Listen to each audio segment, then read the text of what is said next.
Yeah, everyone, this is Daniel from Phone Arena with the HTC Desire 200 video review.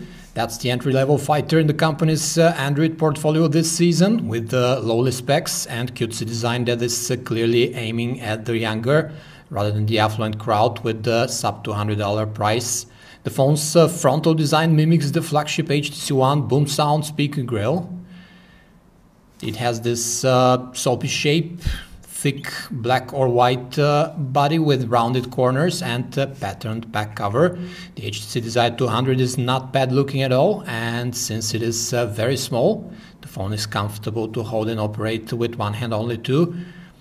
We mentioned that it has the signature speaker grille at the top we automatically associate with the high-end HTC One, but that seems to be just a design exploit, as the main speaker is actually on the back. The power lock key here on the top and the volume rocker on the right are white, easy to feel and press without looking, and with pretty deep tactile feedback. There are 3 capacitive navigational keys underneath the smallish display, which are sensitive just enough and are responsive to the touch. The basic 3.5-inch screen comes with 320 by 480 pixels of resolution, which even at that small size only returns 165 ppi density, so it's unlikely that you will use it for anything but basic tasks rather than staring at it for hours browsing or watching videos. It is otherwise sufficiently bright outside, with good color representation and tolerable viewing angles. But due to the low resolution, everything looks pretty ugly and pixelated. Let's have a look at the interface look now. The older Sense 4.0 is on the Desire 200, which we find to be one of the most complex, pretty and deep-reaching manufacturer overlays out there.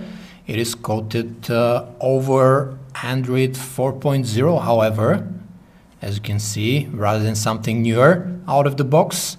Also, at the Desire 200's resolution, it doesn't look all that pretty. Plus, there are no transparencies or transitional animations to speak of.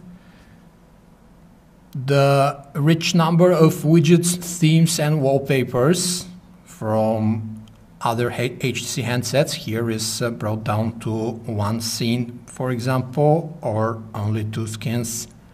Let's check out how it performs. The phone sports an entry-level 1 GHz Snapdragon S1 processor, as well as just 512 megabytes of RAM.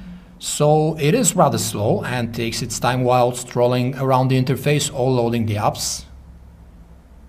HTC has put 4 gigabytes of internal storage in the phone, but just a gig of it is user available for your files, videos and pictures. Though the handset does sport a micro SD slot underneath the battery cover for up to 32 gigabytes of storage expansion. Alright, quadrant completed. Let's see the results, and we got 1858. With other runs we've gotten a bit over 2000. In any case, a very unimpressive result from this processor.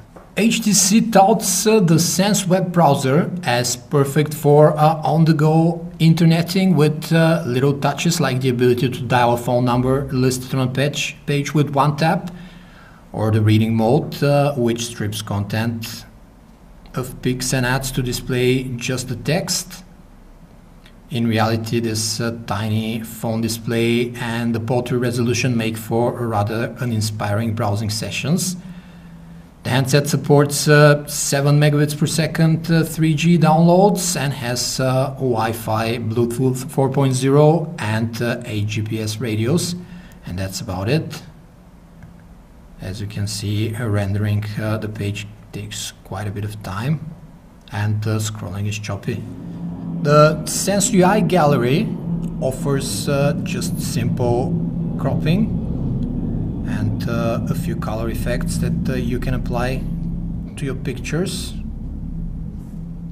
and that's about it. Nothing more complex, as the processor doesn't allow it.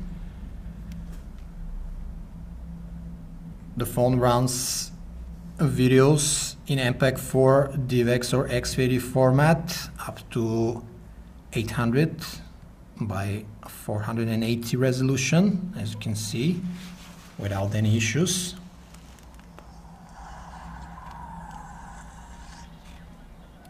HTC says it distributes the highest quality in-ear headphones with the Desire 200, and these are the same ones that come with the HTC One.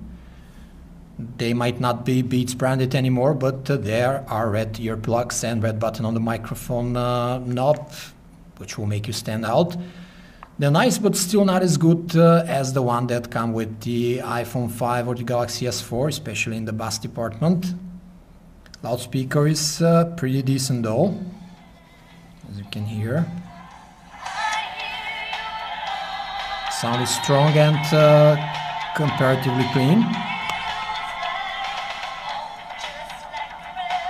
There are no equalizer presets to speak of, just the Beats audio mode.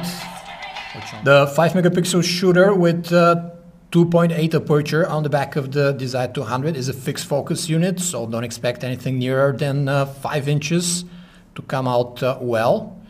It is, however, extremely fast to take a shot, even when it's dark around.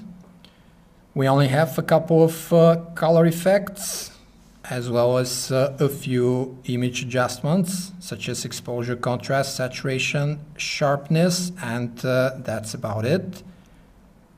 The pictures often come out underexposed and noisy in auto shooting mode, even when there's plenty of light around. The level of detail leaves something to be desired, and about the only thing that is gotten mostly right is the white balance. Video is shot in 640 by 480 resolution, and the frame rate is pretty low even outside. As you can see, you have the video capture button and the camera shutter key on one and the same screen, which is pretty handy. The HTC Desire 200 has some perks going for it, like the decent audio and call quality, packing the same set of headphones that comes with the HTC One, and sporting a strong loudspeaker and a clean earpiece. It also flaunts a very fast camera, but the less than impressive entry-level specs actually hinder the impression from the handset's advantages. At first glance, you can't ask much more from a handset in the sub $200 category without the contract. But looking around for alternatives in that niche, we're seeing better choices for the money.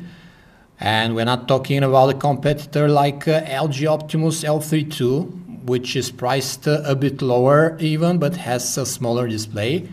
We mean something like the Optimus L5 II, which costs the same and offers larger screen with better resolution, or the Sony Xperia U, which is currently just a tad over the 200 mark, but sports much more pixels at the same display size, more internal memory, and HD video capture. So to sum it up, the advantages of the Desire 200 are that it comes with a good set of headphones, same ones that ship with the HTC One. It also has a pretty decent call quality in the earpiece. And the disadvantages are that it is somewhat slow with its processor and ships with an older Android version 4.2.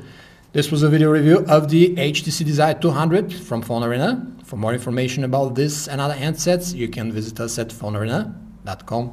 Thanks for watching.